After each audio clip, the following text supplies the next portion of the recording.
दोस्तों नमस्कार, आप देख रहे हैं राजनीतिक पोल कोल। मैं हूं भूपेंद्र रावत। क्या भारत में अब सत्ता की आलोचना करना ही सबसे बड़ा अपराध बन गया है? मुंबई में stand up comedian Kunal Kamra ने जिस स्टूडियो में कार्यक्रम कर रहा था, शिवसेना शिंदे गुट के कार्यकर्ताओं ने हमला किया, तोड़फोड़ की और सरकार खुद कामरा पर शिकंजा कस रही है। पहले सत्ता के गुंडों ने हमला किया, फिर पुलिस ने लापरवाही दिखाई। सवाल यह है कि अगर सत्ता की आलोचना करना अपराध है तो फिर लोकतंत्र का क्या मतलब? पर कुणाल कामरा को जान से मारने की धमकी, कुणाल कामरा के खिलाफ आपराधिक मामला दर्ज करने का जो मसला है वह आखिर कारण क्या है? कुणाल कामरा ने क्या बड़ी गलती कर दी? थाने की रिक्शा, चेहरे पे दाढ़ी, आंखों में चश्मा, हाय। थाने की रिक्शा, चेहरे पे दाढ़ी, आंखों में चश्मा, हाय। एक झलक दिखलाए कभी गुवाहाटी में छुप जाए। मेरी नजर से तुम देखो गद्दार नजर वो आए। थाने की रिक्शा, चेहरे पे दाढ़ी, आंखों पे चश्मा, हाय। मंत्री नहीं वो दल बदलू है और कहा क्या जाए। जिस थाली में खाए उसमें ही वो छेद कर जाए। मंत्रालय से ज्यादा फडणवीस की गोदी में मिल जाए। तीर कमान मिला है इसको बाप मेरा ये चाहे। थाने की रिक्शा, चेहरे पे दाढ़ी, आंखों पे चश्मा, हाय। सोचो ना, मतलब ये पॉलिटिक्स है इनकी। परिवारवाद खत्म करना था, किसी का बाप चुरा लिया। क्या रिप्लाई होगा भाई? मैं मिलूं कल तेंदुलकर के बेटे को, बोलूं कि आजा भाई लंच पे मिलते हैं। कुणाल कामरा ने गीत गाया, चेहरे पे दाढ़ी, आंखों पे चश्मा, मेरी नजर से देखो वह गद्दार नजर आए। तीर कमान मिला और दूसरे का बाप चुरा लिया। इत गाने के बाद इसमें किसी का नाम नहीं है। महाराष्ट्र या से लेकर पूरे भारत में किसी भी नेता का नाम एक कॉमेडियन ने नहीं लिया। कॉमेडियन करते हैं कुणाल कामरा, उन्होंने कॉमेडी की कि चेहरे पे दाढ़ी, आंखों पे चश्मा और मेरी नजर से देखो तो वह गद्दार है। तीर कमान मिला और दूसरे का बाप चुरा लिया। इस गाने के इस बोल पर साफ तौर पर इसमें किसी नेता का नाम नहीं लिया गया। लेकिन एकनाथ शिंदे को लगा कि यह गीत उन्हीं पर है। क्या यह चोर और गद्दार शब्द से खुद को जोड़ लेने का अपराध बोध है? तो इसका मतलब बड़ा साफ है कि एकनाथ शिंदे मानते हैं कि वो चोर भी है और गद्दार भी है। तो अब बड़ा सवाल, क्या अब नेताओं की आलोचना करना मना है? अगर कोई कॉमेडियन सवाल उठाए तो उस पर हमला होगा? क्या अब सत्ता तय करेगी कि जनता को क्या सुनना चाहिए? स्टूडियो पर हमला कर सार्वजनिक शांति भंग करना आईपीसी की धारा 147, 148, 149 और दंगा और बलवा के तहत अपराध है।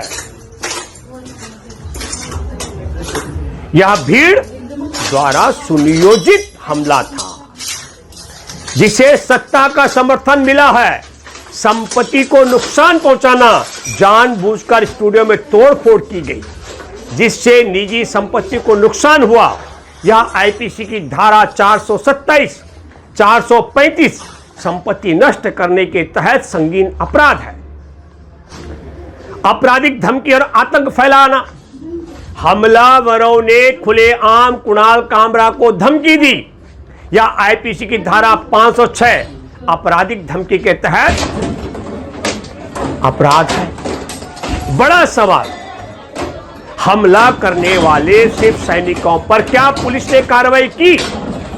नहीं, उल्टा उन्हें तुरंत जमानत मिल गई।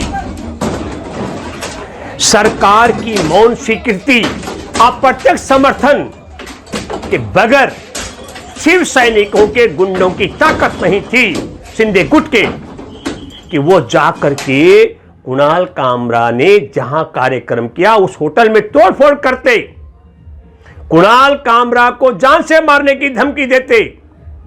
अगर धमकी देने वालों पर कार्रवाई नहीं हो रही है, तोड़फोड़ करने वालों पर कार्रवाई नहीं हो रही है, तो इसका मतलब साफ है कि सरकार की मूक सहमति है। शिंदे गुट के विधायक खुलेआम धमकी दे रहे हैं, लेकिन पुलिस कोई कार्रवाई नहीं कर रही है। आप पहले कुणाल कामरा ने जहां कार्यक्रम किया वहां तोड़फोड़ की गई, कुणाल कामरा के खिलाफ मुकदमा दर्ज करा दिया, कुणाल कामरा को माफी मांगने के लिए डराया जा रहा है, और कुणाल कामरा माफी नहीं मांगेंगे तो तोड़फोड़ और धमकी और मुकदमे के बाद अब मुंह काला करने की धमकी दी जा रही है।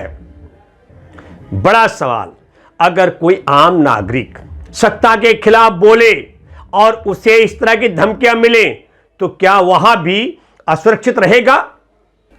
सरकार चाहती तो धमकी देने वाले विधायक के खिलाफ तुरंत आईपीसी की धारा 506 और 503 के तहत मुकदमा दर्ज होता।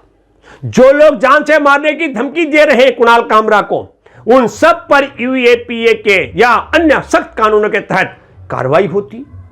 मुंबई पुलिस को यह आदेश मिलता कि हमलावरों और धमकी देने वालों पर को तुरंत गिरफ्तार करें। मुंबई पुलिस को यह आदेश मिलता कि हमलावरों और धमकी देने वालों को तुरंत गिरफ्तार करें, लेकिन ऐसा कुछ नहीं हुआ, क्योंकि सरकार खुद चाहती है कि कुणाल कामरा को डराया जाए। इसका मतलब यह आतंकी वारदात है। कुणाल कामरा को आतंकित तरीके से डराने के लिए पहले वहां होटल में तोड़फोड़ करना, फिर जान से मारने की धमकी देना, फिर मुंह काला, माफी मांगने न मांगने पर मुंह काला कराने की धमकी देना और जांच बैठा देना, यह निश्चित तौर पर, और हमलावर और धमकी देने वाले छुट्टा सांड की तरह घूमने की उन्हें छूट देना, यह आतंकी वारदात से कम नहीं है। सरकार के खिलाफ सवाल पूछना ही अपराध है। अगर कोई सत्ता के खिलाफ बोले तो क्या उसे दबाने के लिए गुंडों का इस्तेमाल किया जाएगा?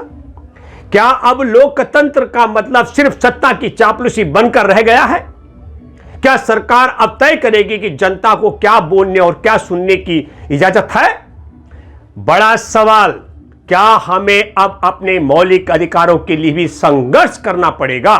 प्रधानमंत्री नरेंद्र मोदी जी ने विदेशी पॉडकास्टर के साथ 3 घंटे के साक्षात्कार में स्वस्थ लोकतंत्र के लिए आलोचना को बहुत जरूरी बताया, और हमारे देश के लोकतंत्र की आत्मा भी है ना कहने की आजादी। लेकिन हो इसके बिल्कुल विपरीत रहा है। प्रधानमंत्री के द्वारा हालिया जो वचन दिया गया देश और दुनिया में आलोचना का, उसके खिलाफ और लोकतंत्र की आत्मा के खिलाफ अब परिपाटी बदल रही है। अगर कोई सत्ता के खिलाफ बोले तो क्या उसे दबाने के लिए गुंडों का इस्तेमाल किया जाएगा? सुप्रीम कोर्ट को इस मामले में स्वतः संज्ञान लेना चाहिए। अगर सरकार अपराधियों के साथ खड़ी है तो अब न्यायपालिका को आगे आना चाहिए। सुप्रीम कोर्ट और मुंबई हाई कोर्ट को खुद इस मामले का संज्ञान लेकर महाराष्ट्र सरकार से जवाब मांगना चाहिए। धमकी देने वालों पर तुरंत बड़ी कानूनी कार्रवाई होनी चाहिए। कुणाल कामरा की सुरक्षा सुनिश्चित होनी चाहिए। अगर आप मानते हैं कि लोकतंत्र में सत्ता के खिलाफ बोलने का अधिकार सुरक्षित रहना चाहिए, तो इस वीडियो को ज्यादा से ज्यादा शेयर करें, कमेंट्स में बताएं अब सत्ता की आलोचना करना अपराध बन चुका है कि नहीं। हमारी आवाज दबाने की कोशिश होगी, लेकिन हम बोलना बंद नहीं करेंगे।